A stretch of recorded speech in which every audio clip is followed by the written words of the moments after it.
પંચમહાલની કાલોલ પાલિકામાં સ્થાનિકો દ્વારા હલ્લાબોલ કરાયો હતો। વોર્ડ નંબર 4 માં પ્રાથમિક સુવિધાઓના અભાવને લઈને હોબાળો થયો હતો। ચીફ ઓફિસર અને પાલિકા પ્રમુખની કેબિનમાં તોડફોડ કરાઈ હતી। ભૂગર્ભ ગટર, પીવાનું દૂષિત પાણી, સફાઈના પ્રશ્નોની રજૂઆત કરાઈ હતી।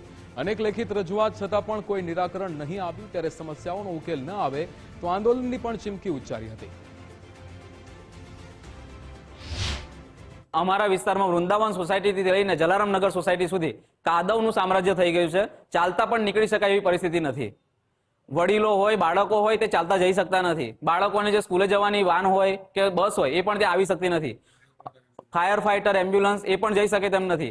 એટલા માટે અમે રજૂઆત કરવા આવ્યા છે, પણ રજૂઆત કરવા આવ્યા હોવા છતાં નગરપાલિકાની અંદર ચીફ ઓફિસર કે પ્રમુખ સાહેબ કે કોઈ પણ હોદ્દેદારો હાજર નથી। સમસ્યા એવી છે કે રોડ રસ્તાની સમસ્યા છે, વરસાદ ચોમાસાનું પાણી ભરાઈ જવાની સમસ્યા છે, ગટરના નિકાલની સમસ્યા છે અને બીજી અનેક સમસ્યાઓ છે કચરાની, અને જેનું કોઈ કામ આગળ વધતું નથી। અત્યારે તકલીફ એ છે કે ભાઈ એક જ વરસાદની અંદર જે વૃંદાવન સોસાયટીનો રોડ ચાલુ થાય છે ત્યાંથી છે જલારામ નગર સોસાયટી જે આઈટીઆઈનો કોર્ટ છે ત્યાં સુધીનો મેઇન રોડ છે તે બિસ્માર હાલતમાં છે। તે ખોદકામ કરેલું છે ગટર પાઇપલાઇનના કારણે, પણ એ રિપેર કરતા નથી અને એના લીધે કાદવનો આતંક બધું વધી ગયો છે, જેના લીધે ચાલીને બી જવું મુશ્કેલ થઈ ગયું છે। એમ્બ્યુલન્સ, ફાયર ફાઈટર ગાડી કઈ બી જઈ શકે તેમ નથી। તેના માટે અરજી કરવા માટે અમે આવેલા છે।